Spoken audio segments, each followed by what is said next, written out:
Ladies, gentlemen, boys, and girls, we are here on day 9 of our Christmas live streams, daily live streams. For those of you who want a little bit of love over the Christmas period, maybe you haven't got anyone to hang out with, or maybe you do and you just want to use me for coaching, do it. We're going to have a Santa's little elf helper joining the stream today. I believe Cam is going to come in a little bit. I can see some of you already in the chat. SK says hello. Hello, my friend. Xander is here as well. Hello, Xander.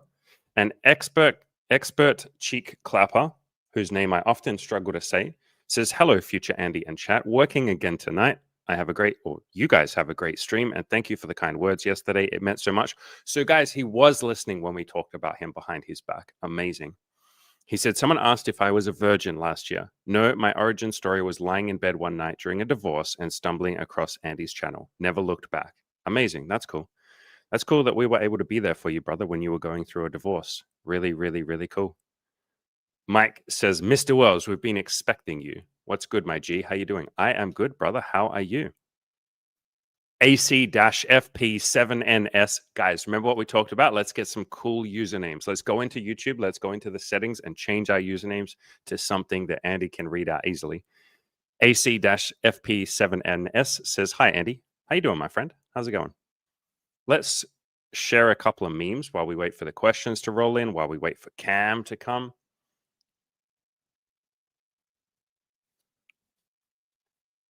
I will read out said meme. When a guy finally opens up to a girl, wow, this vulnerability thing kind of slaps, but also I might vomit. Abso-fucking-lutely. Vulnerability can be a little bit scary at the start. When you first start being honest and just saying to a woman, hey, you know, you're sexy. Or, hey, you're cute. Do you want to come back to my place? Or, hey, you're cute. Can I kiss you? That shit is very terrifying. It was really, really, really scary for me. And I know I'm the guy that talks about honesty all the time, but it was not easy for me at the start. It was incredibly scary. Speaking of honesty, you guys, you know what would be cool is if we had a really handsome, amazing guy in the chat who could come on the stream and he looked kind of like me. Oh my God, ladies and gentlemen, there he is. Look at this handsome fuck. Right, who's in chat? Wait, someone in chat's coming on. If Yeah, you're you. handsome in chat, put your hands up, boys. Come on. Who wants to say they're handsome? I'm You're not handsome. in chat. You're not in chat. Doesn't count. I'm in the chat. I'll type something in chat. Look, I'm in the chat now. JW says, yo, Andy, hello. What about yo, Cam? You got to say hi to Cam. What about Why Mr. is Cam? no one saying they're handsome? Can someone please stand up and call themselves handsome? I'm looking at you first, Xander. Morning, by the way. So. Xander, come on, bro. Type in the chat how handsome you are. Say, I'm a handsome little fuck and I know it.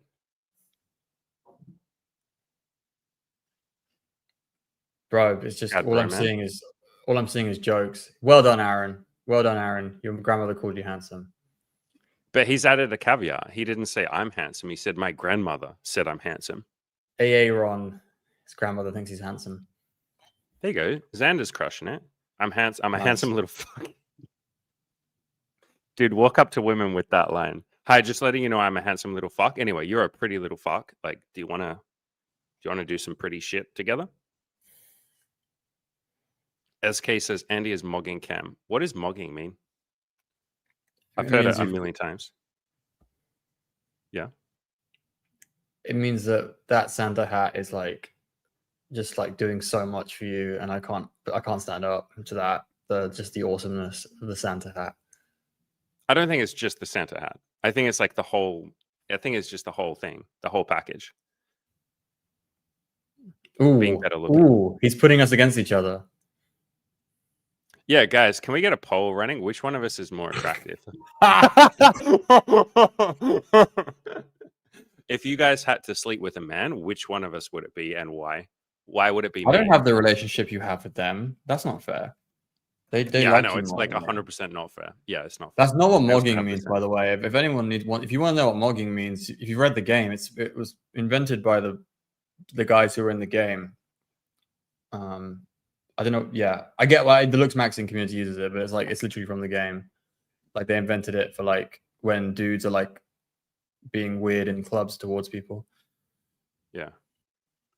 Insecurity. Let's answer Xander's question. Hey, Andy, got any advice on what to text women a day or two after meeting them, about midway between the point of meeting them and a date? I usually try a callback humor meme. related to something we talked about, yeah, you can do that shit. You like sending memes to chicks, don't you, Cam? I send songs, not Yeah. necessarily, but usually I'm dating people where our music taste is aligned. That's like it's an important little quirk of dating that I like. Yeah. That I have a music taste in common with the girls that I date. So we're just like sharing songs back and forth.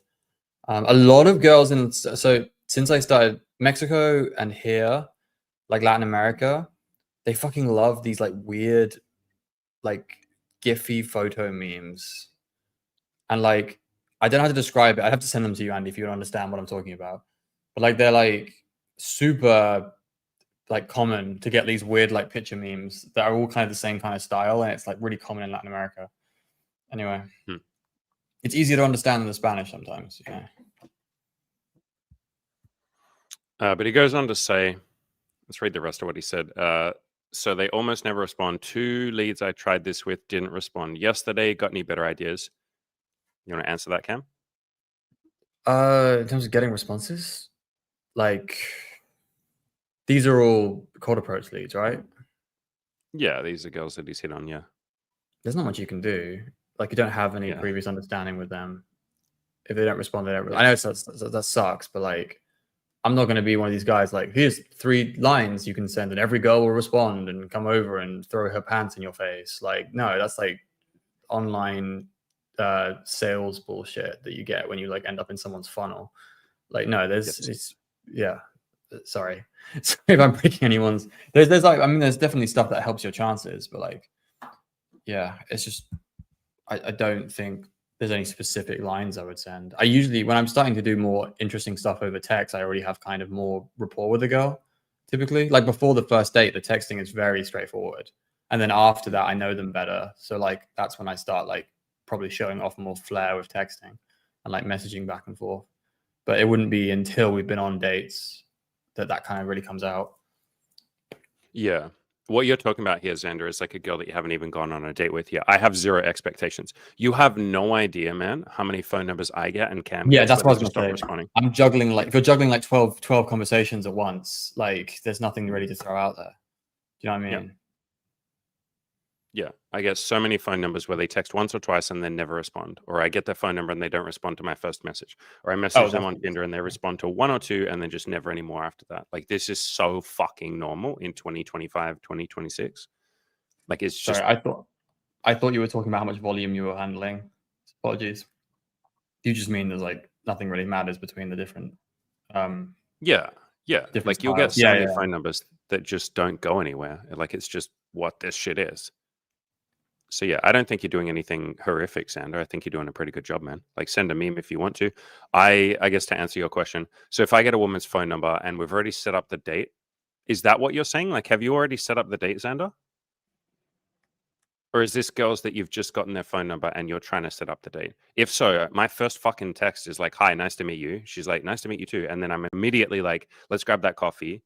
Are you free on Friday about 3 p.m. or Saturday at this time?" Like I immediately jump into logistics.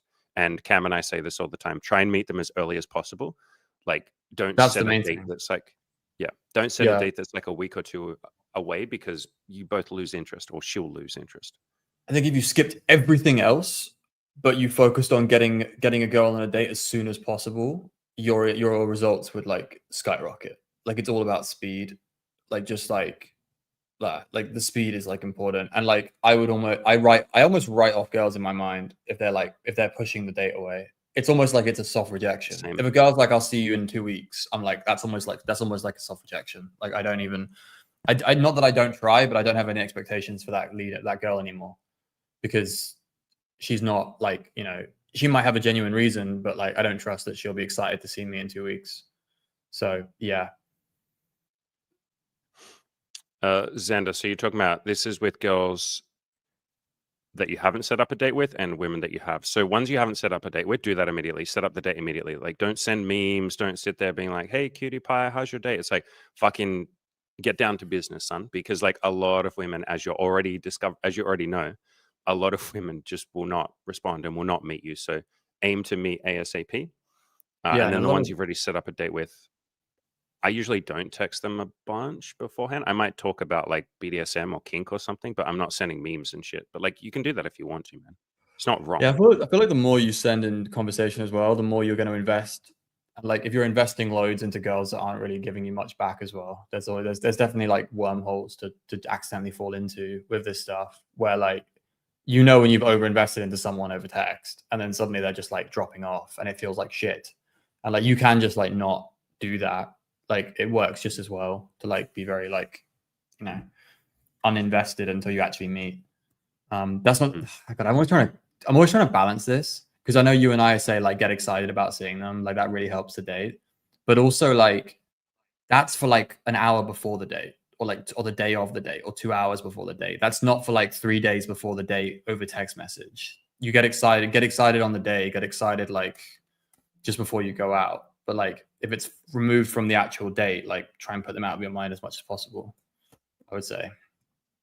Yeah, try not to have any expectations. Try as hard as you can to have no expectations. Something else you said is, do you think my current format is fine? Like, yeah, I don't see anything crazy that you're doing, but it's still just not going to work most of the time. 100%, like nothing works.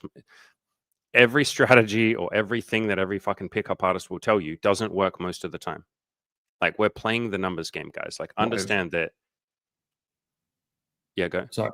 I'd say does anything work more than 50% of the time in anything, like in dating? Like, like we have to get really fucking specific, like in terms of like to find something that works like 51% of the time. She'll probably say hello back to you if you go and say hello to a girl, they'll probably say hello back to you at least more than 50% of the time. There you go. There's something that works 50% of the time. You're going to get an audible response. Yeah, sorry, something else that works more than 50% of the time. Say, would you like to just be friends? That works a lot. Yeah. But that's not going to get you laid. That's not like what you want. Yeah.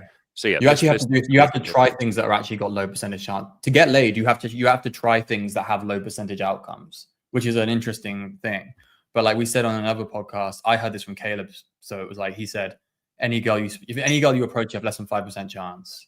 Any random girl with no pre-existing attachment to you. That's a good. 5% would be like a good number. Like that would be like a really high number. So like understanding that a lot of the stuff everyone is doing has low percentage chances. We just do it enough times that it works. Guys, here's a really good example of this. How many fucking times do I mention coaching in my videos and coaching on these live streams and coaching in my articles and coaching in my emails? I do it in every piece of content. How many of you sign up? Fuck all compared to how many I say. Like, that's a really good example of the numbers game, right? Like, I'm not sitting there going, but I've mentioned coaching in 20 videos. Why is no one signed up? And it's like, because you might have to mention it in 50 videos before someone signs up. Like, so just go mention it in 50 videos. So same thing with approaching, guys. It's like, you might just have to have 20 women's phone numbers before one of them meets with you. Like, that's kind of what we're doing. And things can improve that, like improving your looks. Like Xander, for you, some of the stuff that you're already working on, like the self-love, slowing down the breathing a bit so you're a bit less anxious when you approach, stuff like that. But yeah, this is definitely like a low percentage game that we're playing. We're aiming for a home run.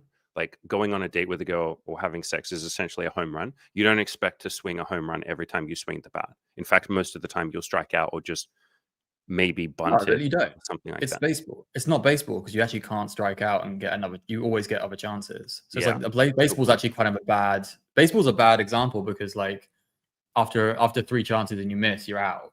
But like it's baseball if you can never get out and you keep swinging until you hit a home run, as long as you actually stay at the batting. What's it called? The batting? I don't know baseball. What's it called? Like the area where the plate. Yeah, or is the plate where they pitch from? I don't know. Something like that. Both. Ooh, someone just asked a question that we did a video on recently, right at the bottom. Yeah, was that on your channel or my channel? I'll find the video. Your channel? Yeah, my channel. But we've done it before. We've probably done it before. We probably talked about it before on your channel as well. Yeah. So, I mean, just as a general answer, Bruno, anytime someone says to Cam or I never, like this is never possible, or you can never do this, or you should never do this, Cam and I always giggle and we're like, bro, there's no nevers, there's no shoulds, there's no shouldn'ts. So can men and women never be friends? Well, guess what, fucker? I have like 3 female friends right this second, so that's like literally not true. And I'm not saying that to you, Bruno. And you're deeply unhappy. Yeah, I hate myself. I hate having female friends. It's so awful. They literally make your life better and shit. They care about you. They introduce you to their single female friends. Like, ew, disgusting. They give better hugs than men. Ew, I hate all of that. They're better at talking through your emotions and shit. Fucking disgusting. They're good social proof. They have Ew, hot friends. fuck. They have hot friends you might sleep with sometimes. Yeah, it's fucking terrible. Ew, disgusting. I hate that shit. They give you Can I, really can good I insights into what it's like to be a woman, and they will like talk through your women problems with them. Like, ew. can I give my my hot take that could piss people off, I guess, on this one? Is that I think it's was it what do you think of the men in the space saying that men and women can never be friends? And of course, what do they both get wrong and right? Oh, he wants both sides. Okay, so like we're very much on the of course men and women can be friends. We did talk, so I think in that video, I will rehash that video a little bit because we did talk about where are they correct. Because everyone has some wisdom. There's some wisdom in everything. Not everyone's like fucking retarded. Like there is going to be some wisdom in what they're saying. And typically those guys focus on the guys who are friends with girls they want to fuck, or guys who girls with friends they have feelings for, like they're in love with, and they're just friends. And that kind of, Yeah. that is bad. But That's they go painful. too far because then they start talking as if that's every single male female friendship. And it's like I have Dude, can I friends that I interrupt? would, no offense to, sorry, go on. Yeah, go. I've heard so many people that make this case where they're like, men and women can't be friends, and then if you say like, but I have some female friends, they're like, yeah, and you secretly want to fuck them, and you're unhappy, and it's like, brother, what are you like, Sigmund Freud, like pulling out some complex or something that you think I just want to stick my dick in everything that has a tits and a pussy? Like, no, I'm chill, bro. Like, it's fine. It's not like you're projecting. It's okay. Like that does Yeah, happen you're quite a lot. clearly some guys who are hornier than other guys and just like, you want to fuck everything, don't you? It's like, no, I'm good. Honestly. Yeah, it's like I'm getting late. I don't need to stick my penis in like my female friends. Yeah, Like I'm if you're sleeping with enough girls, or you have like one girl that you really love, you can legitimately be friends with girls because you're satisfied with your sex life and not want to fuck them. This is like very like okay. But yeah, no, there's obviously some wisdom in saying this to the men. I think it's a bit over the top, but you could just easily just say, don't be friends with girls you want to fuck, or don't be friends with girls you're in love with. That could also easily be said. It's not, you don't have to go all the way and be extreme about it, like the way this guy is, the way some people are. I think on our side, I have said, if you want to be socially successful, then it's kind of weird in a lot of social places, in a lot of social groupings, social circles. It's kind of weird if you like blank all the women and refuse to be friends with them, or refuse to be socially I'm guessing, I don't know what they want you to do if you like actually have like a rich full social life and like, you know, in certain scenes where there's lots of women. Like you talked about how you're in like the hippie kind of like, you know, alternative health and alternative like spirituality scene, which is like mostly women. Like when you actually like, it's going to be majority women. It'll be very weird if you were like, I'm not going to be friends with any women and I'm going to be part of this scene. Like, yeah, that's odd. And like in my like I was in party scenes, like you can't really be in the party scenes and like not have female friends. It's like they're really useful because they can get you into clubs and parties and raves and stuff. Like I had like girls who would like ping me all the time and like, what you would do and your mates want to come to a house party. And that was like, I would not have been able to have the life I had if I didn't have these connections. That was very transactional. It's very transactional thinking about it, but I did actually also, you know, have deep bonds with them and stuff. Yeah. Do we want to do the other side? Because he said, can you guys kind of cover both sides? So I guess like we were, don't we? That's what I was doing. I said the other side has some wisdom, and then I said our side was better. Isn't that what it is? Yeah, but what I'm trying to say is I don't think there is another side. Like, is there anyone out there saying like you have to have female friends like that? Which, by the way, is not what Cam and I are saying. Yeah, I think he says, of course, men and women can be friends. Just like, of course, they can be friends, which I agree with. Yeah, it's like one side is being absolute, and the other side is being like, yeah, it's completely possible. I think you and I would definitely be on the it's completely possible side. Yeah, we're not saying go out there and force yourself to have female friends. Like I was saying, there are like friendship circles and stuff you're going to be in that are all men. That's fine if that's mostly where you want to hang out. Like how many like Warhammer gaming groups are like have girls? Probably very few of them. How many like there are like sports where you'll just be with guys, like rugby, you know, football, and like there's going to be tons of activities you do which is just guys. And I think a lot of men only have those circles. And yeah, if they have fulfilling lives that way, that's fine. But like, yeah, we're not going to tell you can't be friends with girls. That would be, I think that's against what you and I think. And how we live. So yeah. Yeah, he goes on to ask if a guy's inexperienced with romance and platonic relationships, like both of those separately, how do you grow to have a healthy balance of both with giving yourself permission to suck, man? Like, you're going to suck at it. I would say keep your own independence. Read the book I Need Your Love, Is That True by Byron Katie. Like, honest to God, just read that fucking book. Read and do what's in that book. That'll help you more than anything else. But just practice, man. Like, give yourself permission to fall in love a little bit and have your heart broken. And like, don't be so scared. Don't be too careful. You might hurt yourself.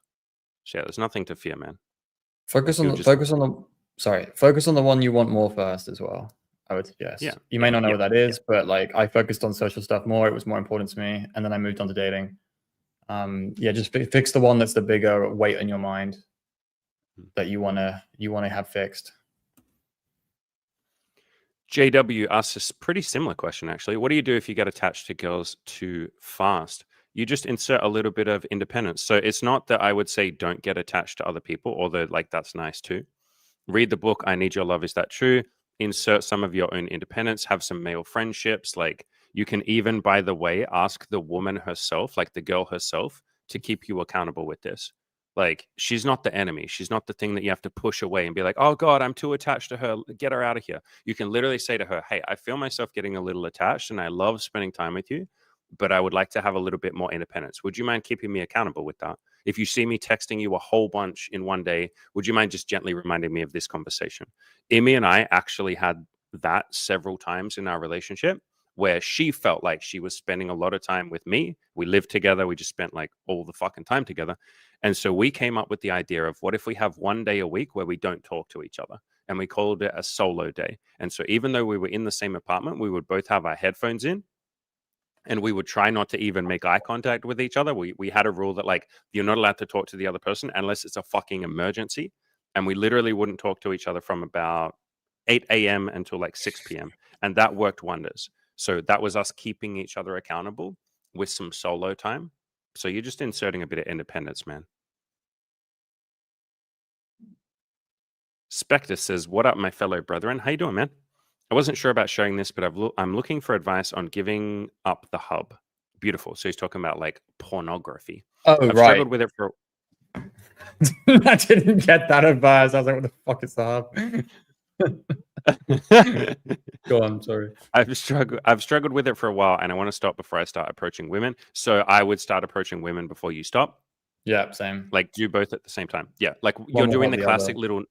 Yeah, you're doing the classic no-fap thing where you're like, I'll fix this thing before I go and talk to women. Brother, you're just scared to approach women. You have this round backwards. Going outside and talking to women is the human connection that you are currently trying to seek through pornography. And if you just say, I'll stop doing this thing that brings me joy and makes me feel a bit better, and when I'm lonely, I go and jerk off, and I'm going to stop that. And then what? Just sit there and like feel shit, like feel lonely, feel horny. So go and replace it with some healthier forms. I would also get some sort of connection with other people. There are things like Sex Addicts Anonymous. There's groups like nofap.org that can help. There's a whole bunch of things like communities that can help with this. And I would go and join a community. Don't do this by yourself. Fucking almost every man's like, I'm just going to stop pornography by myself. Look at me, a big, strong, tough man. And then a week later, he's like, why can't I quit porn? Because you're trying to give up an addiction by yourself. We don't do that with like alcohol and shit. And so don't do that with porn. But yeah, I would start approaching women now, dude. Like, don't wait. Have you talked about how deep your nofap journey went? Really deep, didn't it? In terms of like, I don't want to. I joined like Sorry, go on. I joined a community, like I can't remember what it's called though. But yeah. Was it culty? Like seek some help. Was there a culty-ishness to the at times? Yeah, at times, yeah. At times. But I don't know what it is about nofap, but like some of the communities built around it are, you know, like some questionable like stuff that makes me go like, that doesn't sound right. Like, you know what I mean? Like the stuff they claim about like when you break like a year streak or whatever, you can see a new color or something like that. And I don't know, some of that stuff funny. You can touch the face of God if you don't jerk your dick for a year. God will come down. There's memes about turning Super Saiyan and stuff like that I've seen, but there were some claims back in the day, like your eyesight improves and stuff like that. Yeah, I'm like, I don't know. Everything gets better in your life. Some of that will be placebo. Some of that will be real, obviously. The placebo is strong. Daniel, I remember doing like 30 days and like just proving to yourself you have the discipline to not fap for like 30 days is something of benefit to you, like to your mm, subconscious, to like your conscious mind as well. Like there is definitely that. mm. But I think it's more about the discipline than anything else. And it's more about proving to yourself you did something. Yeah, it's building trust in yourself. I think that's Mm. what And not why feeling the people do it. shame as well. You put off, Yeah. if you're feeling shame, you at least you put it away. You haven't dealt with it, but you've at least, not you've lived in a way that is coherent with how you value the world, which makes you feel better. Mm, mm. Daniel Victor says, "How do I improve my SMV?" So you're just talking about attractiveness. How do I improve my attractiveness while simultaneously having time to approach women? I'd need more details, I guess. Like, here's what I'll say. A lot of times guys are like, I don't have time for both. And it's like, you do, you're just trying to do too much. So just humble yourself. And I'm not calling you unhumble, but just, it might be humbling to be like, maybe I only have enough time to go out and talk to one woman a day. Maybe I only have enough time to go to the gym 3 times a week. Like, fit whatever you can into your schedule, but there's always little baby steps that you can do, bro. So if you're feeling like you don't have enough time, you're probably just trying to run before you can walk. So just try and do some little baby steps to improve yourself or to talk to some women. There are plenty. I mean, if he's just talking looks, like plenty of stuff you can do at the same time, like getting steps in. If you're approaching, it's like, approaching will help you get like 15,000 steps in every day, which will help you lose weight. So that's one. Yeah. So there's tons of things that, like, a load of the stuff with with like looks especially is quite passive, and so it shouldn't get in the way, in my opinion. But if he's talking about like getting money and that kind of thing, and I don't know what else do you do, like improving social standing, building a circle, that kind of stuff, fair enough. But like, it's just, if it's your priority, you'll make it happen. I know that's not a very good answer, but like, that is the way we see it with guys who succeed. They just prioritize it. They know they need to go and get a certain amount of approaches in. They get it done. They might be like, oh, I'm like, they might crash and like be really tired for a couple of days, but they just get it done, Mm. Yeah. Some comes to the point where you just got to shut up and do the work. That's even a worse answer, but like that is actually a point at some point where you can listen to Andy be motivational, you can listen to Andy be super caring, you can listen to me be more of a hard ass. But at some point, you've got to stop listening to us, Yes. or listening to your own voices in your mind and just do the thing. Mm-hmm. Sometimes it always gets easier the more you do it. And sometimes you're just procrastinating. You're like waiting for the perfect time or the perfect solution or the perfect way to do it or the perfect pickup line. And like, you're literally just avoiding. This is Yeah, scheduling. perfect schedule. I'm trying to build the perfect schedule, and it's like, no, you're not. You're probably not. You're not going to get enough sleep. Or like, you're going to be so hard at this goal. You're not going to get good sleep. You're not going to feel that great, but you're going to get it done. Yeah, or I'll wait till I quit porn and then I'll talk to women. It's like, guys, like, I get the fear. Like, believe me, Cam and I were there. We have done so much procrastinating over our lives, but sometimes you do literally, like, if you want to approach, you have to approach, and people will sit there. So the equivalent is like, I've seen some people that write. In fact, Molly even went through this a little bit. We had a big discussion where she wanted to write and do some of her jewelry and stuff like that. Like, she's very creative. And she literally said, like, I need to get the perfect desk before I start all of this. And I was like, why can't you just like write on a shit desk? And she was like, what? I never even thought about that. I never even contemplated. I thought I had to have the perfect writing equipment and the perfect paper. The paper has to be the perfect feel and texture and all of that. I thought I had to have the perfect environment, and then I'd be motivated and inspired to write. And it's like, motherfucker, I bet Shakespeare wrote on a fucking rock, because you were not going to stop that cunt from writing. You know what I mean? And so, like, same thing here. Like, if you guys really want to approach women, you will just approach women. But it's that fear and that procrastination inside of you that's like, I got to stop jerking off to porn and then I'll be motivated. It's like, why do you need motivation to do the thing that you said you want? Don't you want to talk to women? Then find ways to make it easier, which is like, take some baby steps, walk around outside just thinking about talking to women. If you really are serious about this thing and you really want to, then you'll stop procrastinating. You'll just go out and do it. And you'll probably do a shit job. That's why we say give yourself permission to suck. But you'll just start right now. Aaron Played says, I got to say, shout out to the guys that are approaching. I had a bit of momentum, but I haven't done one in several weeks, and I can't get myself to open my mouth to a strange chick out there anymore. So, exactly, like, perfect timing. Exactly what I just said. go out there and just walk around and think about talking to some women. You can take a friend out with you if you want to. That'll make it easier. You're very welcome to, hit me up for coaching or something if that will help you. You can use us here in this live stream for motivation, but just start walking around outside, brother.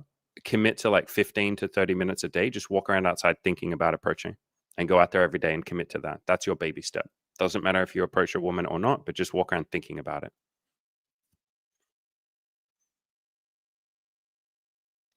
This one's for you, Mr. Cam. How do you pick or choose accessories with your outfits? Oh God, I have a few angles on that one. There's like a generic like set of accessories Andy and I would probably recommend, which is just like, get some rings if you don't wear them, get some bracelets, get some necklaces that even if you've never worn them. It's really about most of my stuff with this has been about pushing guys who've never worn them to wear them. And so watch, rings, bracelet, necklaces. And then it goes with, there's a lot of like, there's almost like generic jewelry that goes with everything. But then there's like a level 2 where you've picked you've picked an archetype for your style. You've picked like the girls that you want to go for. So you're dressing more hippie for hippie girls. You're dressing more like stylish for like classy girls. You're dressing, I meant refined, like suits, etc. And that point, you have to learn the accessories that go with that style. So a hippie wears more like wooden beads and kind of stuff like that. And then like the fuckboy still wears like, the hip hop style jewelry of like, big ass steel rings and slightly chunkier bracelets. So you have to like look at what the style is you're going for and then adapt to that based on the accessories that are typically worn with those. Like with suits, guys don't really wear much more than like maybe a pinky ring and a signet ring and then like a watch and maybe cufflinks. And, that's about really all they go for because there's not much you really do in that sort of style. But then, like hippie dudes wear fuck tons, like just like layering beads and shit. So like, I remember when I was helping Ed. Do we talk about Ed? I don't know. We talk about Ed much. Are we allowed to? We're allowed to talk about Ed, right? He has asked us not to talk about him too much anymore. Oh, okay. Okay, fair enough. Like he wants a bit of an anonymity. I am so sorry. Okay. No, he wouldn't mind. He just like don't go into details and stuff. He wants to be a bit more anonymous with his life. Okay. I have helped another guy with more like hippie style, and it was more about like going big and like going chunky with it rather than going like my usual style, which is a bit more minimalist. So I like mostly steel and minimalist stuff. So I wear a lot of like kind of metal, but like, classy looking rather than going like hip hop or hippie or they both have hip in them, completely different styles though. But I don't wear like Flavor Flav, like his name across it, like the fucking iced out shit. But I've seen guys wear that and get away with it. Sorry, go on. I like that stuff. Yeah, you do like going a bit bigger, and it reflects your personality a bit more. Yeah. So I want like everyone has like slightly clock. I want like 7 gold necklaces with diamonds in them. I want to implant like a diamond in my forehead, like that rap guy that I saw, but then someone tried to steal it from his forehead. You do have white rapper energy. I will say that about you. Cool, thanks. That actually might be the nicest thing you've ever said to me in all of our years of friendship. That actually might be my favorite compliment. You have white rapper energy, like Vanilla Ice, or like a bit more modern. Yeah, I've never styled someone who wants to go like metalhead rocker style. I would love to, but they tend to know what to wear.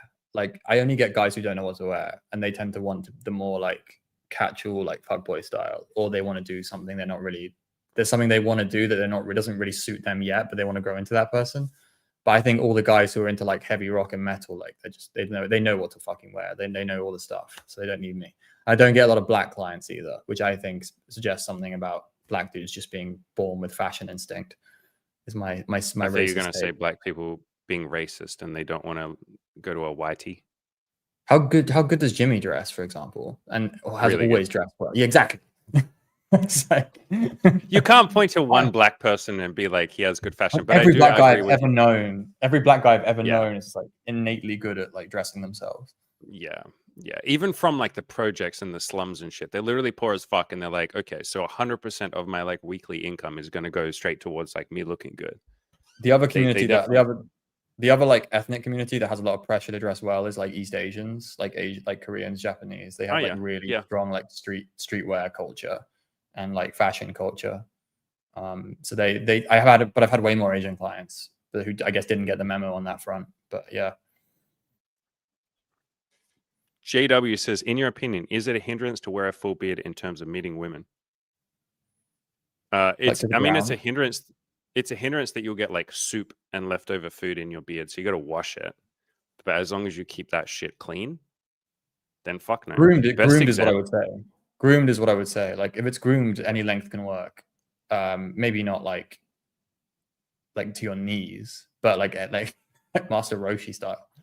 I mean, like, let me show you. You know Brandon, my friend. Like, you know Brandon the Dom. Oh yeah. His is the best long beard I've seen for a while, in terms of like So in our community. so this is our friend Brandon. There he is. There you go. You can see on the screen. Like, look at his beard. That's like a long boy beard. And if I show you part of the video, dude has a really fucking long beard. He looks like BDSM Jesus. Look at that. That's his whole gimmick. Yeah, look at that long fucking beard. And he's like, I think he has like 3 friends with benefits right now. He's like a BDSM like dom, like a daddy dom, like me. So like he's having sex all the time. And like he has his own blog and he talks about BDSM and there's like lots of pictures of him and he does some like nude artwork of himself and women and stuff. Like women love his beard. And it's one of those things.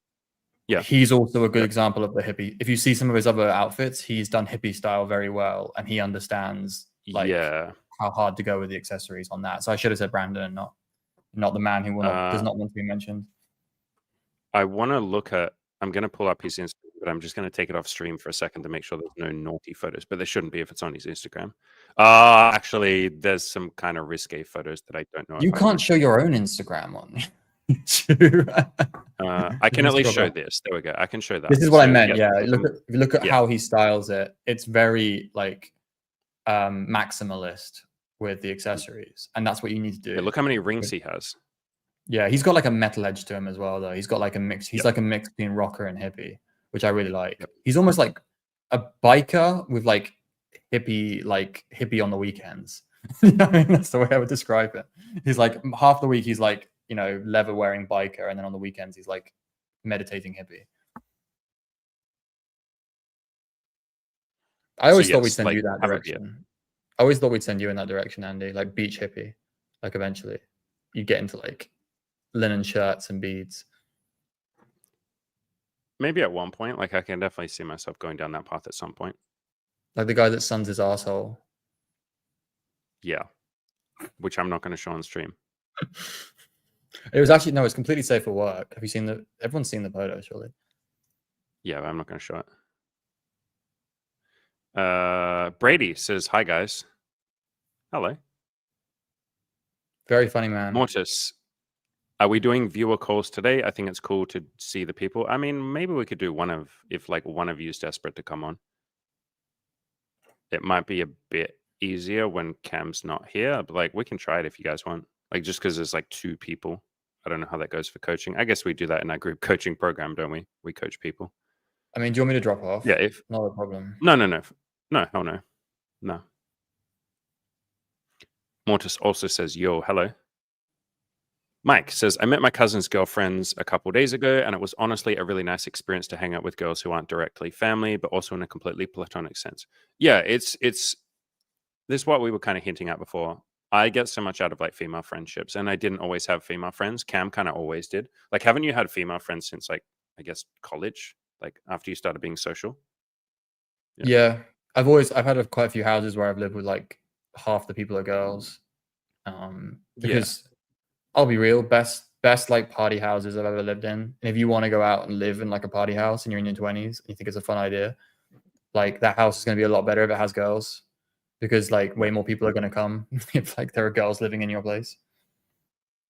So, and you'll get, like I said, if you want to go party, want to go social scene, the invitations you get way more invitations to stuff with girls in your social circle, because girls are desired socially in a way that guys aren't really. It's really easy to it's really easy to fill your house with guys. It's difficult to fill your house party with girls.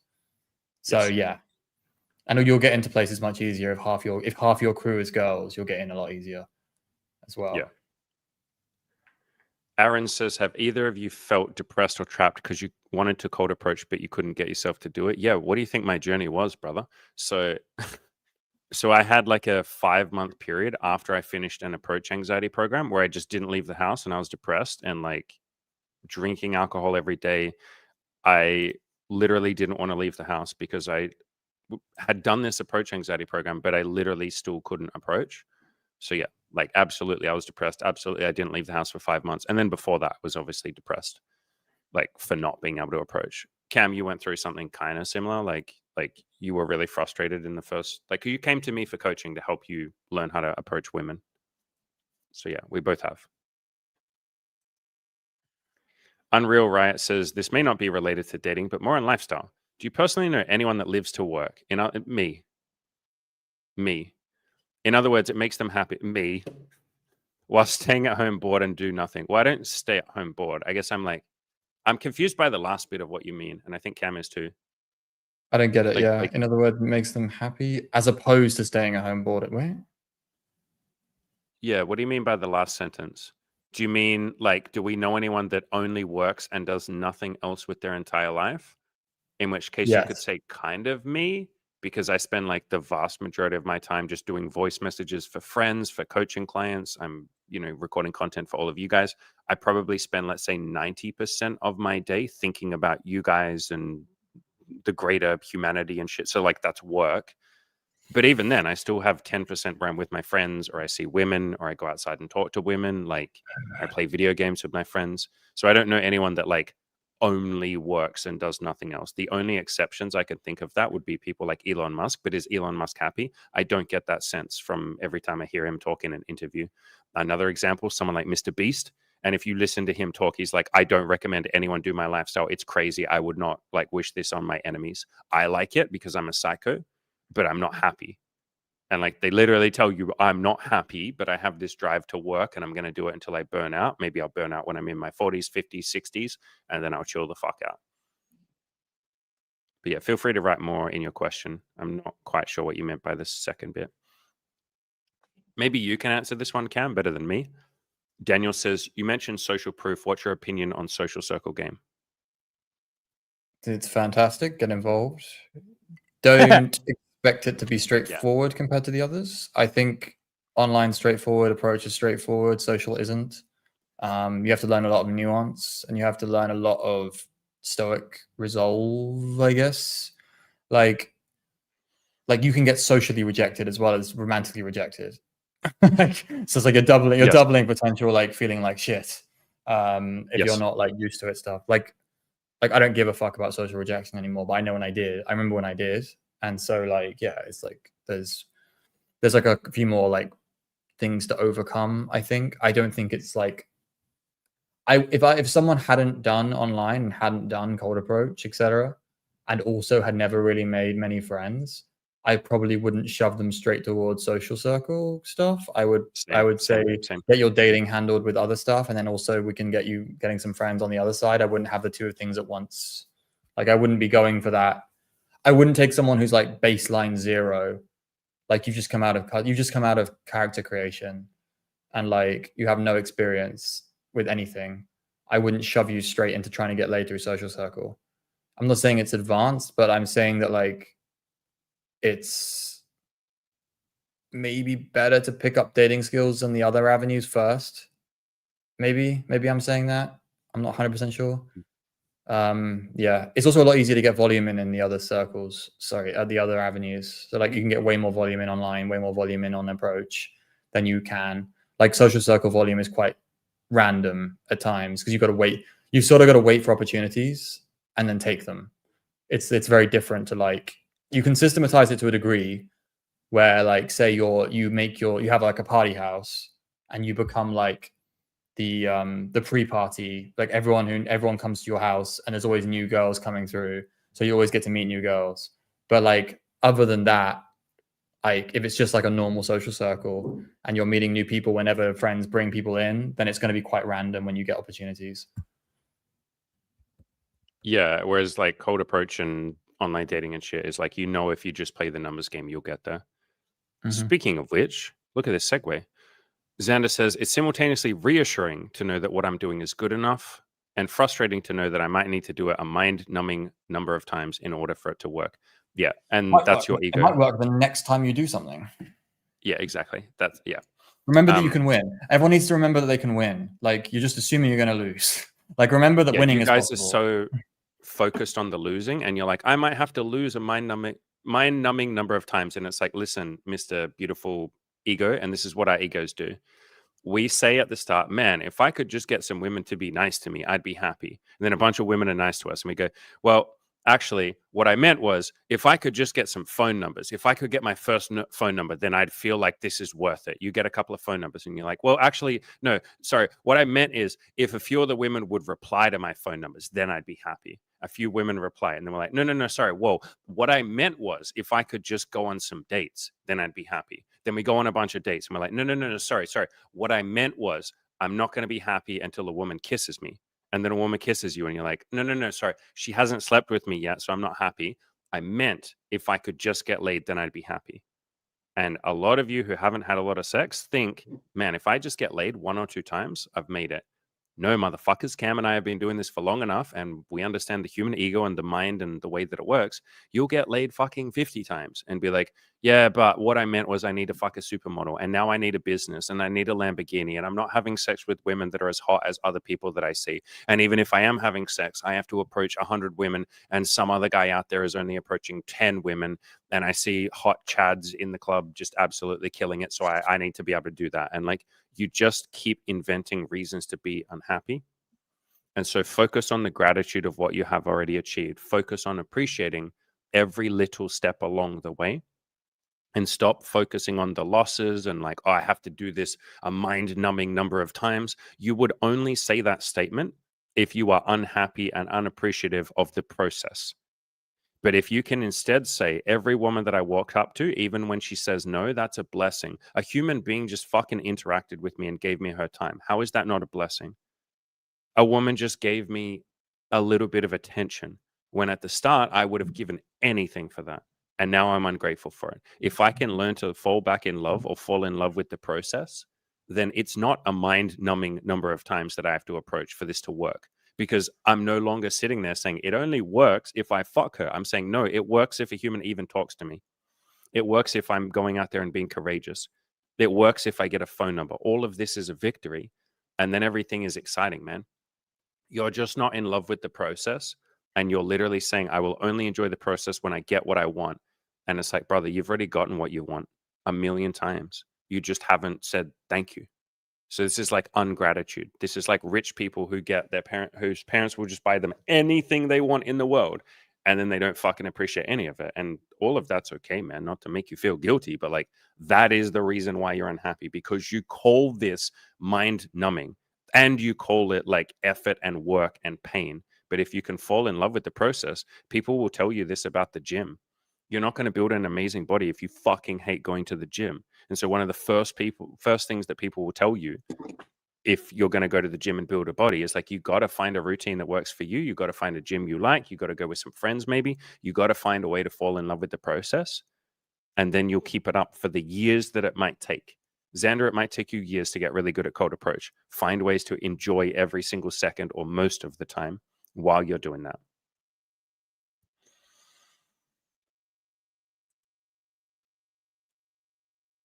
Mortis says, no, we answered that one. Cole. Hello, Cole. What if you're good enough to find a chick occasionally, but girls want a relationship? I can't figure out how to really get volume and find myself just getting attached to one girl. Just like all the basics, man, like all the stuff that we talk about, like go outside. Like, how many women have you talked to this week? Aim for at least 30 women that you hit on each week. And if you can't do that, that's fine. Just start with as many as you can do and slowly build that up. Have you done everything in my Tinder guide for the online dating? Like, just go back to basics, man. Like the basics that we talk about. Like, you're not an exception to that. You just like haven't been doing this stuff for long enough. You haven't talked to enough women. It's almost always that, by the way. Like almost all the questions you guys will ask, the answer is almost always go talk to more women. Like, you're just not talking to as many women as you need to. I guess this one's more for you, Cam. When did you actually start getting results with better style? Like, was there a threshold? What was the best style fix that made you move over to being liked? Jackets, baby. Yeah, same. Jackets.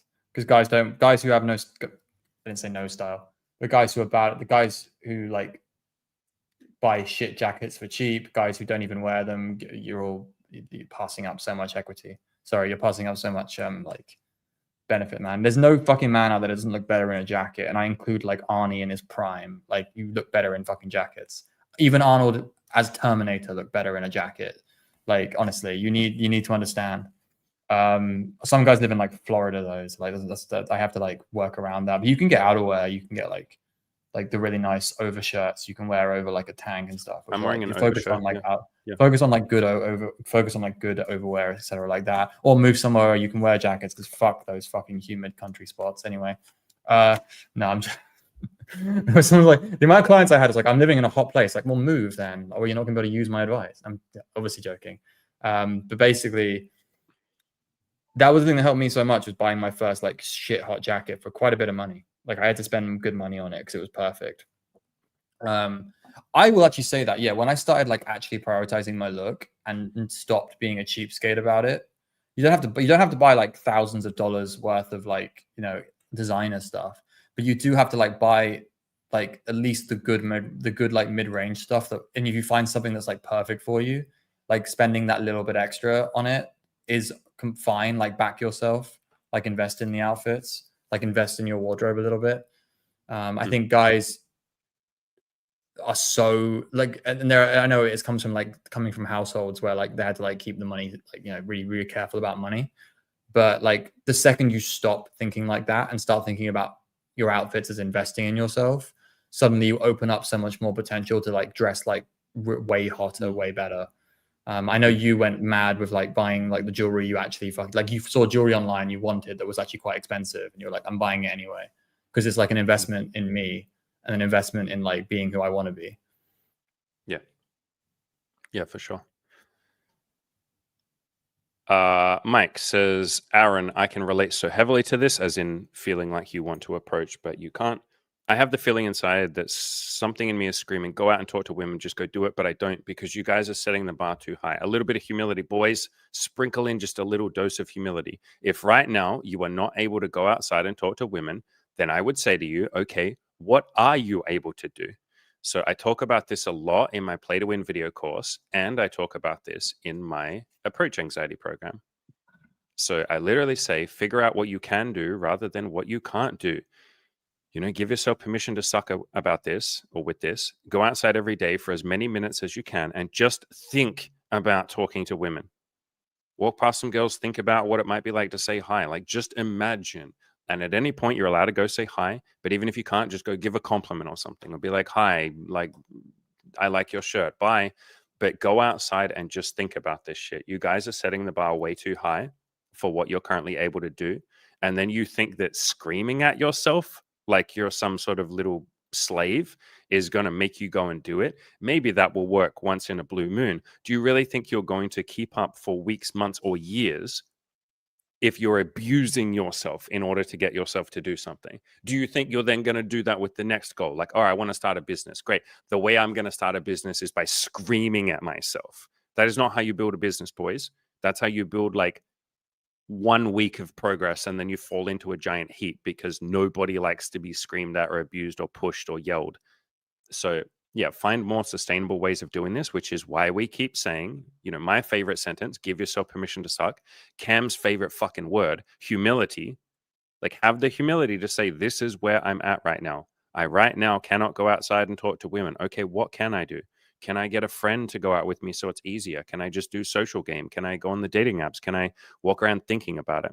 Like, what do I need to do to start the first step, rather than just saying, I can't do step 8, therefore I'm a failure. Start with step 1, boys. Mackie Roll says, no, I'm late. That's okay, brother. You're always late, though. Dating apps make me depressed. Your stories about dating apps make you depressed. That is not the same thing. I see more info about a girl, but then no one ever matches. I'm thinking about going approaching only. Do it then, man. Like, that's cool. I haven't done a session yet. Stop calling it a session. You see how you guys build this stuff up into a big, scary thing. You're just saying hi to your fellow human beings. And if you can't do that, then walk around thinking about it, or get a friend to go out with you. And you guys just walk around, you shoot the shit, you hang out. Maybe you say hi to a girl, maybe you don't. but stop calling it sessions. Stop making it into this big fucking scary thing. You guys freak yourself out by like thinking you have to climb Mount Everest on day one. Motherfucker, just take a couple of baby steps forward and you'll be fine. I promise.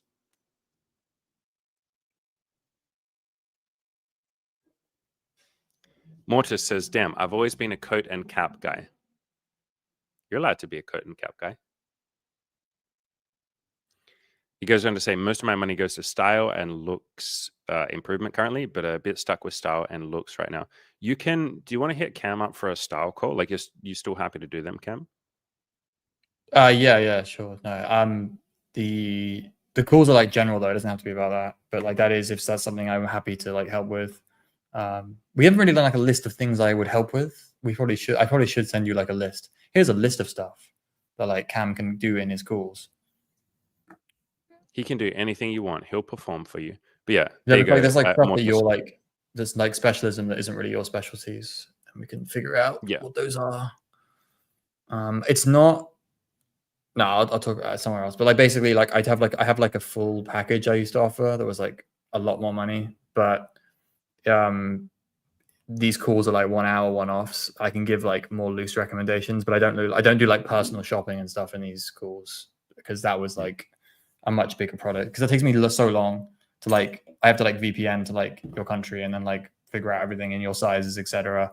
And that's like a different thing. But this is more like I'll have a look at what you're doing and give you some advice. That's more what this would be like.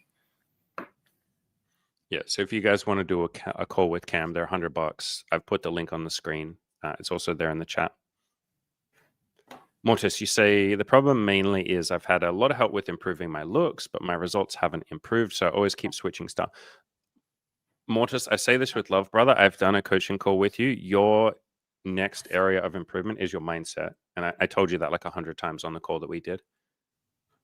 Like, you are ridiculously attractive. Girls like you. They keep making that clear. I made it clear to you. That's the first thing I said to you. I was like, what the fuck, dude? You're really handsome.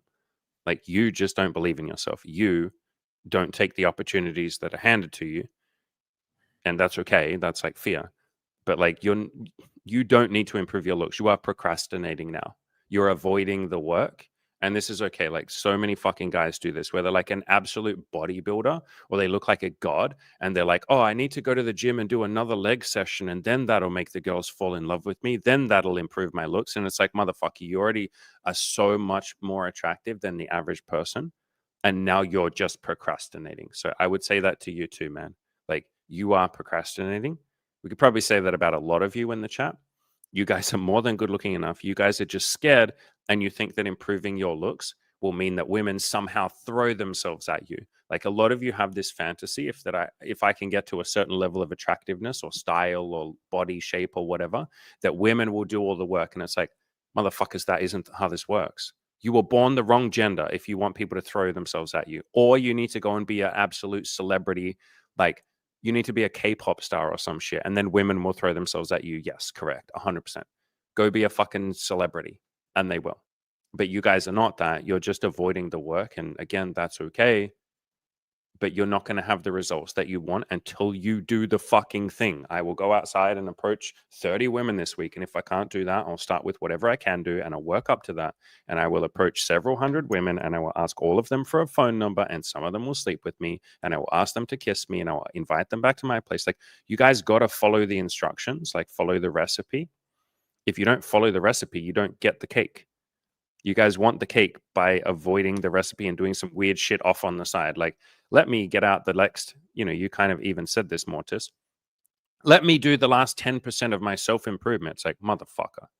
You only ever needed to be above average in terms of looks and then go talk to lots of women. You've skipped the first step and then you've skipped the second step. And then you're like, why isn't it working for me? Because you're not following the instructions. You have done the equivalent of making an amazing product, and then you've shown it to no one. And then you're like, why is no one buying my product? But I thought if you had a really good product, it would like sell itself. And it's like, yeah, but you have to at least say, would you like to look at my product? Do you like this product? Otherwise, no one knows you exist. Anything to add to my TED Talk, Cam? No, I can't say anything here until I see pictures of stuff, of style, etc. Yeah, we're good. I probably need to jump off in a sec, so Do it. I will. Do it, you If legend. anyone picks up my calls, I'll talk to them. And otherwise, I hope you talk to Andy and he can fix all your problems. If not, come join us in our big fuck off massive coaching group.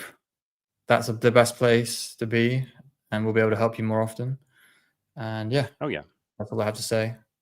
Peace out till next time. Oh, wait, am I coming on again soon, or are you just like you're gonna do calls? I would do calls with people next. I think that's good. I think you got to like do some more hot seating. I think that was fun. Yeah. Yeah, I'm like you can gently be poking you here to do when we do that. that.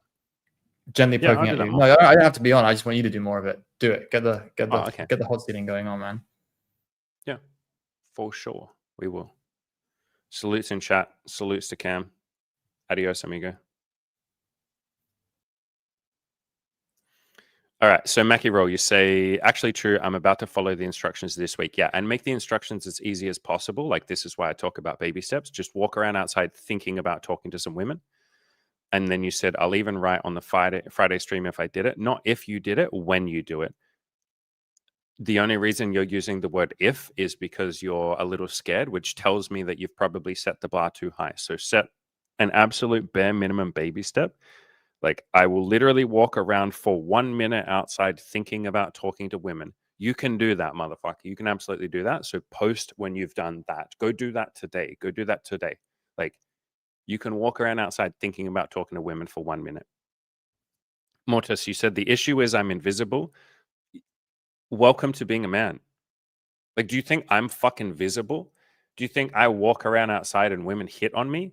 Do you know that how many times I've been hit on by a woman in my entire life? Twice. In my entire life, they were drunk in a club and it didn't lead anywhere. It almost doesn't even count. I mean, I guess it counts, but it doesn't really count. Twice in my entire life, motherfucker. Like, you are invisible because you are a man.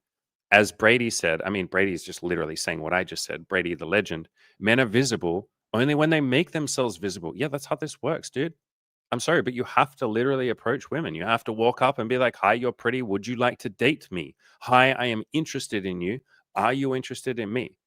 Not like half-assing it and going like, oh, I'm kind of near women though, but like they always seem to like me as a friend because you haven't made it clear, like, I want to sleep with you. I want to date you. I would like you to be my girlfriend. Like, you are invisible because you are a man until you decide that that is no longer going to be the case. And not every woman will respond. Not every woman will say yes. A lot of them will say no. The majority, the vast majority of them will say no. Like, but that is like the game that we play. If you want to do this, it's like, you're going to have to hit on a lot of people. You even said, like, yeah, as a musician. So you thought, I mean, this probably isn't why you did it, but like maybe you had a little part of you that thought, all right, if I'm a musician in a rock band or something, like, then the girls will like me. One of my best mates is a fucking like drummer in bands. And he said, like, women will kind of like put themselves around you because you're in a band and that's cool, but you still have to make the move. You still have to do all of it. They kind of just float around you and hang out with you as a friend. They're waiting for you to pick up the fucking signals and be like, okay, woman, would you like to go out with me? And then she's like, oh my God, yeah, that'd be great. Yeah. Like, women aren't just going to fucking sit on your face unless you're like an absolute famous celebrity at some point. Like, you have to get so damn high in the hierarchy, which, let's be honest, none of us are. And it's possible.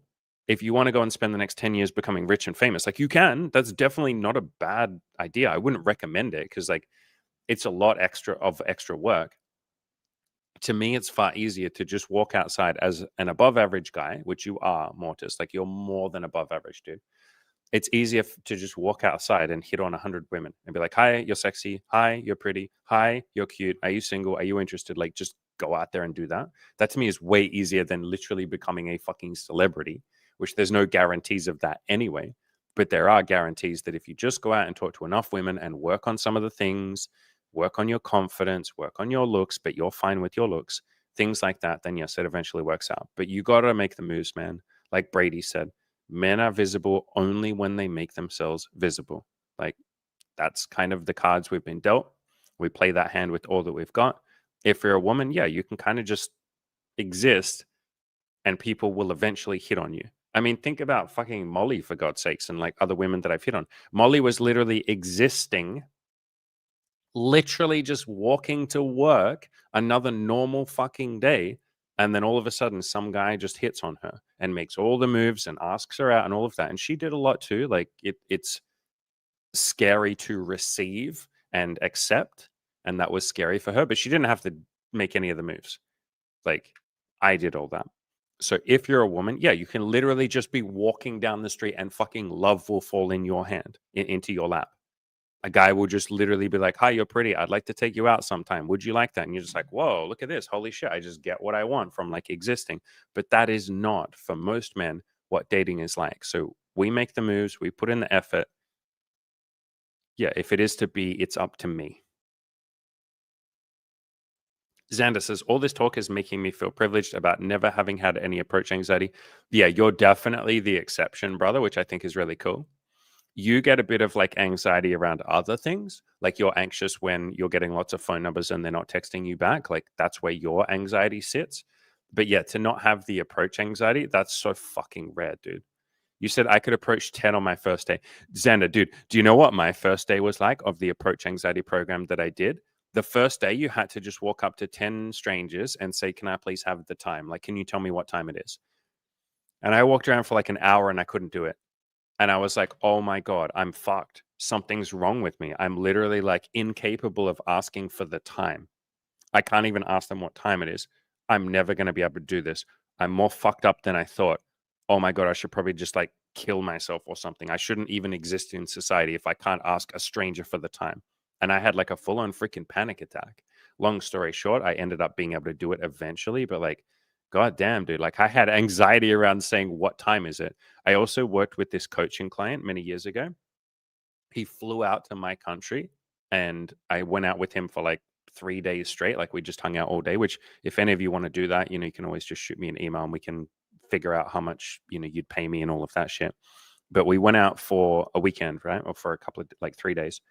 And at first I was just like, all right, let's like try this approaching thing. And he just like couldn't fucking do it, like not even close. And I was like, no stress, brother. Like that's what happens sometimes, man. All right, let's get you to walk up to a woman and ask for the time. And he couldn't do that. And I was like, man, no stress, dude. This was me at the start. I couldn't even ask for the time, brother. You're good, dude. This is fine. Don't stress. What if you try asking a man for the time? Is that easier? He tried and he couldn't do it. And he literally just like could not do it for an entire hour, even with me there motivating him, telling him he's good, like telling him I'd look after him and all of that shit. And so I demonstrated. I was like, okay, man, like come with me, like stay next to me, stay by my side. I'm going to show you how to ask for the time. And I just went up to like 5 people that were all kind of standing near each other. Like they could all hear me asking each one of them for the time, but I didn't give a fuck. And I was just like, "Hey, excuse me, do you have the time? Cool, thank you. Hey, do you know what time it is? Okay, thank you. Hey, do you know what time it is? Okay, thank you. Hey, do you know what time it is? Okay, thank you. Hey, do you know what time it is? Thank you." And they would just like fucking tell me. And then from that point, he was able to slowly start to ask for the time.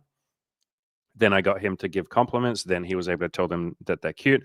Then he could say, "You're cute," and then have a little conversation. And then from there, he was able to start asking for phone numbers. So, yeah, I've seen so many people that just like literally start from the absolute depths of hell in terms of approach anxiety, myself included, obviously. But yeah, man, I'm happy, dude. I'm so happy for you that you don't feel or you didn't feel the approach anxiety. It's like you kind of got to skip this big step, man, which is like beautiful. And you'll have your own challenges. Like I said, for you, your challenges are like getting frustrated when the girls aren't replying to you and you're feeling ghosted and all of that. Like that might be your little challenge to work through. Or your challenge might be, I've done 1,600 approaches. I've gone on some dates and stuff. How do I actually have the sex part? Like, how come I'm struggling with that? Your challenge might also be, I'm very anxious and nervous and my eyes dart around a lot. And, I'm just like, I have this anxious energy, which can be a little off putting to like women. And so that might be your fun, unique challenge. Like, we all have our own unique challenges that we work through. So, yeah, man. But I'm really happy for you.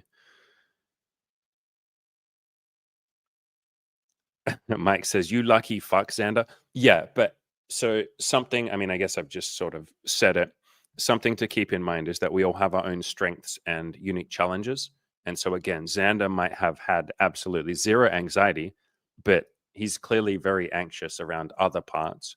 Whereas for me, I was never really anxious once I started talking to someone. I would relax. And when I got their phone number, I was always relaxed. Like if they didn't text me back, I might be mildly, slightly disappointed, but I certainly didn't, start seeing it as this big, horrific, painful thing.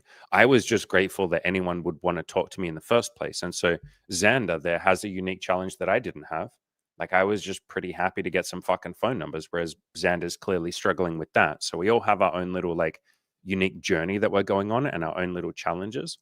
That's why I try to say to you guys, like, try not to compare to other people because you're going to look at the person who absolutely finds one thing really easy and you're going to get frustrated and be like, that's not fair. Why is it easy for them? And it's like, yeah, but there'll be something that's crazy easy for you that some other guy is going to massively struggle with. Same thing with women. This is why I say to you guys, like, I know it's easy to look at women and be like, they have it so easy. And it's like, motherfucker, do you have any female friends? Have you ever asked them what their life is like instead of just assuming?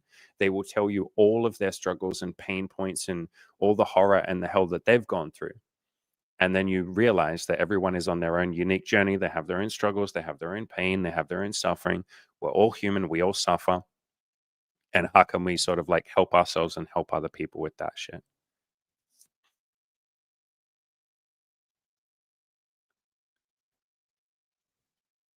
Unreal Riot. Hello, my friend. Says going back to the question of doing nothing. I think you answered my question. I mean, a person who refuses to take vacations or breaks, working makes him happy, but vacations is a different story. So that's probably just me. That's probably me. I basically haven't had a week off in like the last 6 years. I don't even really take days off anymore, even though I recommend all of you take days off. I guess I would say my day off is being here with you guys. Like, as much as today, like being on a live stream tires me out because I'm just talking endlessly for an hour or two, like this does tire me out. I will then go and lay on the couch, and then 30 minutes later, I'm like, all right, who can I help next? Who can I be there for? Who needs some love? Like, who's struggling? Like, that is my vacation. That is nice. It energizes me, even if sometimes I feel a little bit tired. Like it's like a deeper energizing thing. So yeah, I can't imagine taking a vacation or a break. And I will. I'm going to be traveling next year and stuff. But like even when I'm doing that, I'm going to be recording content. I'm going to be like doing coaching calls and shit. Like I can't really imagine having a week off. And people tell me all the time, you should take a break. You have to take a break. Why haven't you taken a break? Take time off. And I'm like, but what would I do with my time off? Like, I would just want to hang out with you guys. Like, I would want to talk to my coaching clients. I would miss them. They're like my friends. Like, why wouldn't I do this? So, yeah, maybe I'm an example of who you're talking about. And so I guess maybe the difference there is like if I ever got to a point where this was really draining and I wanted some time off, I would take that in a fucking heartbeat. Like Daddy Andy is putting himself first. Like I am absolutely fucking taking a day off, a week off, a month off, even a year off if I felt that that was what I wanted. It's just that at the moment that isn't what I want. Like I like being here with all of you guys. So I don't know. Maybe in the future I have some month off where I just go live in a rainforest or some shit and say namaste every day and do some yoga. But yeah, I'm probably an example of what you're talking about. So yeah, there are lots of people that like really enjoy their work. Like they're doing their heart's calling, like literally living their life purpose basically. Yeah, Mike, you said that's exactly why I put lucky in quotations. Yeah, dude. Yeah. I know you get it, man. It's like we've all got our own fucking journey and shit. It is like very easy though to look at the other person and be like, man, fuck, I wish I could be them for a day. Like look at the cool things that they get to do. You'd be them for like 5 minutes and you'd be like, wait, this sucks too. And not that it has to suck, but like if you're busy saying that your life sucks, which you weren't saying that, Mike, but lots of people do. If you're busy saying your life sucks, that literally tells me that you're not appreciating your life right now, which is okay. Like that's most people. And so if you're not appreciating your life right now, what the fuck makes you think you'd appreciate someone else's life? Especially like people that we get jealous of sometimes. Like if you look at some celebrity, it's so easy to be like, they're rich, they're famous, they don't need anything. They can just snap their fingers and anyone will give them anything they want. They have like millions of adoring fans and shit. And it's like, all right, go be them for 2 seconds. You'll be them for 2 seconds. You'll check your fucking Instagram DMs, and half of it will be like, you're a piece of shit and you should kill yourself. And you're like, wait, what? Why is that in my inbox? But I thought I was universally loved. or you'll walk down the street and everyone wants to use you and have 5 minutes with you, and they don't have any fucking respect for your personal boundaries or your time or your energy levels. And heaven forbid you're ever tired or exhausted and you just don't want to talk to your fucking fans, because like, who the hell wants to talk to strangers every second of every day? It's exhausting. And heaven forbid you have that moment. There's a really good clip of Justin Bieber, actually, where he's really respectful. I'm going to see if I can find it because it's a really fucking good video. But someone basically shows up to his house or some shit. I think it's called like Justin Bieber rude to fan or something. Maybe I'm not looking at the right video, but someone like shows up to his house and he was actually like pretty fucking respectful. And he's just like, "Hey man, this is like my house, dude. Like I get that you." He was actually really nice. He's like, "I get that you love me and you love my shit and all of that. Like nothing but love for you, brother. I appreciate that. But like, this is my house." Yeah, I found the fucking video. I put it here in the chat where he's basically like explaining to some woman that like, I'm a person, man. Like I'm a human being, and you just see me as like Bieber, but you're not seeing me as a person. And that is kind of the life that you went through. And I believe it was Bieber. I think it was Bieber who had some weird interaction with a fan. This is like before he was married and shit, where she had like she snuck into his hotel room or something, some weird shit. I'm probably misremembering this. They'd either slept together or something. And then she did some weird shit. Like she was taking photos of his dick or something with that, like while he slept. Imagine the roles reversed there. Imagine like taking photos of some woman's pussy while she sleeps. It's like, sorry, brother, FBI, open up, you're going to jail. I, I might be misremembering, but I vaguely remember some weird stuff that some woman did to Bieber. And he was talking about that and like how a lot of people just don't see you as a human anymore when you're like a famous rich celebrity. And this is a guy who, like, yes, he did a lot to make that happen, but at the same time, this kid was famous when he was 13. Does a 13-year-old really like choose fame, so to speak? Anyway, the point that I'm getting to is it's very easy to look at celebrities or rich people and be like, man, their life is perfect. And it's like, no, they just have their own unique struggles and their own unique suffering. The loneliness of being a celebrity or being rich, it can be incredibly isolating because does anyone actually like me for me? Or do they just like me because they're trying to get a selfie with me, or they want some of my money, or they've listened to my songs and then developed a parasocial relationship with me, and I don't even know who they are, but they know me? That's a weird feeling, by the way, that most of you have never felt. I've felt that a lot, and I'm okay with it, but like a lot of people are not okay with that feeling. It's an interesting, unique, strange thing that you're not prepared for when you get on a coaching call with someone and they're like, man, I've watched all of your videos for the last like 6 years. I know everything about you and your relationship with Emmy, like all the stuff that you shared publicly. I know your depression and all of that. I know what's in your heart. I know what you struggle with. I know that you don't like to eat eggs. I know all weird things that you probably don't even remember saying in a random video offhandedly one day, Andy. Anyway, you don't know anything about me. Hi. And you're like, hi man, like thanks, that's cool. Like it's this very like strange situation. It's so weird, unbelievably weird. You get used to it after enough time and you can just appreciate what the person is saying, that they really value what you've put out there and all of that. But at the same time, sometimes they just turn you into a deity. Like they turn you into someone that you're not. They think you're perfect, or and that definitely happens with celebrities. And I try to counter that by telling all of you guys like all the reasons why I'm not perfect, all the parts of me that are not perfect. Like I'm very real with the fact that I'm just a person. But even then, if you've watched like fucking 1,000 of my videos, you have some idea of who I might be that's not realistic. Like it's just not real. Like, so yeah, you definitely see that with celebrities. Everybody's on their own unique journey. Everybody has their own unique suffering. Women do as well. Men do as well. And part of how we start to heal that is, first of all, a little bit of love, but then sharing our stories with people and not to like compare or complain or any of that. That's why I'm doing the series on my YouTube channel called Bridging the Gap, where I have female friends and other female YouTubers and stuff like that.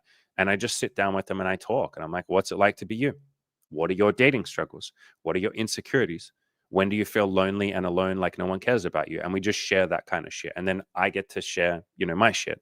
And then you can see, like, oh shit, women are not the enemy. They're not the other. They're a human being just like me who's going through their own shit, just like a celebrity is a human being going through their own shit. And if you do this stuff enough, if you start to really build up your empathy muscle, you get to a point where like, wait, was Hitler just a human being like me? And it's like, yeah, of course he fucking was. But like most people are not able to get to that point or haven't even dared to try to get to that point. And they're just like, no, Hitler was evil and he was a symbol of like horror and everything that's wrong with the world and blah, blah, blah, and all of that. And it's like, Hitler was a fucking person, guys. It's a radical fucking notion. And when you can get to that point of like universal, I guess, compassion or understanding, and that doesn't mean you agree with what Hitler did. Obviously, no fucking shit. Hitler did some wild shit, to phrase it mildly. But when you get to that point, you can start to see everyone outside as a fellow human being instead of just an NPC or someone whose life is easy and my life is so hard. And then that makes you feel a hell of a lot less alone. Mackie Roll. I remember that I was walking on the street a year ago and there were two girls at a table in a bar and I made myself go and say hi to them. Absolute legend. Amazing. 1 year of having a girlfriend and all confidence gone. You do not need any confidence, my friend. You just need a little bit of baby steps. So go outside today and just walk around thinking about talking to women. You don't have to talk to any if you're too scared. Just start with the baby steps, man. Like, don't worry about what you were able to do one time in a bar before. And this also just proves my point. You made yourself go and talk to them. You used force, motivation, and willpower, which is beautiful. But do you see how temporary that shit is? That shit only works once or twice. Maybe you can keep it up for a week or a month, but that shit isn't long lasting. But baby steps and slowly building up your confidence muscle or your belief in yourself muscle, that is what will sustain you over the years and years and years it might take to achieve some of your really big goals. All right, Cole 4737. Look at that truck in the background of your profile picture. Brother, that's a nice looking truck. Green. Holy shit, that's sexy. Can I post the link to my $200 like coaching course? Yes, I can, brother. I will put it there in the chat for you, my handsome friend. That's down there. I'll also show it on the screen for a second. So yeah, those are, by the way, one per person for any of you. I offer them at like a crazy fucking discount. And so they're not for ongoing coaching. Like, please don't use these calls thinking that they're going to be ongoing. If you book in like one when you've already done one before, I'll just politely refund your money and say, hey man, like if you want ongoing coaching with me, that's what the coaching program is for. But I offer these for people who only have a little bit of money and they want to just sit down with me once and, you know, talk through some stress and goals and stuff like that. So yeah. Xander. How many rock stars who are richer, have had more sex than, and are more adored than any other man are miserable, get addicted to drugs, and end up committing suicide? So, one of my favorite people, psychologist David Hawkins, he talks about this in one of his books. And he literally says, if the money, sex, and fame was going to make you happy, then explain why there is more drug use in celebrity circles than the normal society. And he cited a couple of studies that, yes, literally show that like celebrities tend to be more addicted to drugs, more alcohol problems, and stuff like that. And it's like, doesn't that tell you guys that they're trying to cope? Like, if you have all the things that people tell you will make you happy, sex, money, fame, and you wake up every day and you're just not happy, isn't that going to fuck with your psyche? Aren't you going to be like, what the hell? I thought these were the things that would make me happy, and I have all of them, and I'm not happy. And Xander, this is why I say to you, and I say to quite a few other guys, we want to appreciate the journey. We want to appreciate the fact that we can walk up to a woman and hit on her, regardless of what she says. Can we be grateful for the fact that we can even do it in the first place? If she says yes, man, just sit there and really feel that gratitude. If she says no, sit there and be grateful that she's building up your resilience. It's only by actually appreciating what we have that we will then, I mean, I guess just be happy and peaceful, but be able to go even further and achieve more and all of that. So it's about enjoying the journey, not just the destination. Unreal, right? With the donation. Thank you, my brother. I appreciate that. You said, thank you for sharing, Andy. Brother, thank you for sharing your money. And it's not just money, it's the time that you spent to make that money. That is what I'm really grateful for. Every time someone gives me some money, I'm like, I know this isn't just a dollar amount from your bank account. This is time that you spent at work. This is money that you could have handed to someone else, but you chose to share it with me. Like, I don't take that lightly. And so I really appreciate that, my man. Mortis says, Andy, have you seen the video of the Asian guy who improved his looks and got a girlfriend? I've seen lots of videos of that, but you have to be more specific than that, my friend. Adriel says, what is your favorite way to meditate? I like guided meditations. I have one on my YouTube channel that I made for like the audience. So you can just search on my channel for meditation, but guided meditation is my favorite. So there'll be a little bit of music and there'll be someone speaking to you. Like you can just look up on Spotify or YouTube guided meditation, or just use the one on my channel. There'll be someone speaking to you saying like, close your eyes, do some deep breathing, start thinking about this. Like they will guide you. My other favorite form of meditation is just a meditation as I exist, like while I'm just doing stuff. So I meditate probably like 50 times a day. There's a book on this called The 5-Minute Meditator that talks about how to meditate while you're living your life. So your eyes are open, but you can just meditate. So there's a million different forms of that. And the book 5-Minute Meditator like explains how to do a lot of them. So I meditate like probably 50 times a day. I'm trying to get to the point where I live my entire life as a meditation. David Hawkins talks about that a lot. And he said, you want to live your life as a prayer or as a meditation or as a contemplation. And so I'm working towards that. I'm nowhere near there already, but I'm getting closer. Maybe I'll be there in the next like 10 years.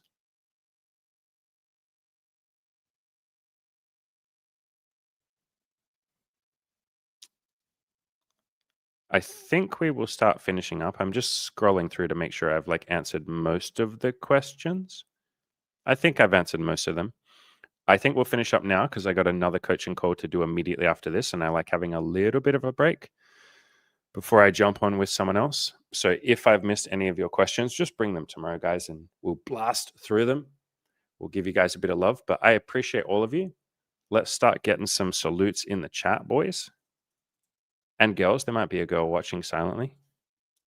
Throw some salutes in the chats, gents. I appreciate you sharing another day with me. You are all absolute freaking legends. Go out there, crush your goals, take baby steps, guys. Take baby steps. For those of you who said, all right, I'm going to go out and start talking to some women, just walk around thinking about talking to some women. Like that's all I did at the start. Start with the tiny little baby steps. You don't have to go and conquer Mount Everest on day one, little bit at a time. I appreciate all of you. Ciao. If you're inexperienced, maybe you're even a virgin, you've probably been sitting around trying really hard to lose it and give yourself that beautiful, amazing sex life that you've always wanted. It's time to actually do this thing for real. Here's just a little taste of some of what we've helped our inexperienced clients achieve. Theo lost his virginity, had a bunch of sex, and even participated in an orgy. Ed was a 31-year-old virgin with extreme erectile dysfunction. He's since gone on to have a wildly abundant sex life and is now a coach alongside me in our coaching program. We helped Ravi lose his virginity at age 30 and go on to build the type of amazing sex life he never dreamed was possible. Jeff hadn't had sex in 9 years and ended up having sex within just 5 weeks of coaching. No matter what your experience level, if having more sex and having more wildly abundant, awesome, amazing sexual experiences with your intimate partner is something that's important to you, let us help. That's what we're here for. There's a link in the description below to the coaching. Click that and come and join us. But I promise you, if these clients can do it, you absolutely sure as hell can too.